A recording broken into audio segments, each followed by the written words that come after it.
अस्सलामुअलैकुम, मैं हूं सबा भट्टी और आप देख रहे हैं MAT20 न्यूज HD। आइए नजर डालते हैं आज की अहम खबर पर।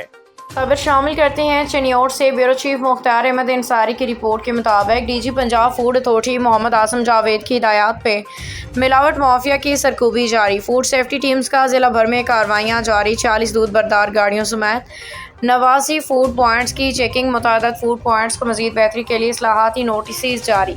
कवानीन की खिलाफ वर्जियों पे 83,000 रुपये के जुर्माने आयद। सफाई के नाकस इंतजामात और साबका दी गई हिदायत पे अमल दरामद न करने की वजह से मीट शॉप्स को भारी जुर्माने आए।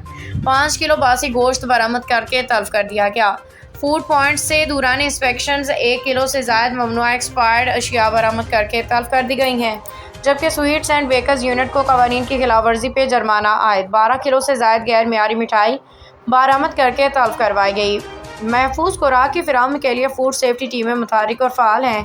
मिलावट और जालसाजी करने वालों के खिलाफ लगातार कार्रवाइयाँ जारी हैं और ऐसे अनासर को कैफरे किरदार तक पहुँचाया जाएगा। DG Punjab food authority Mohammad Asim Javed.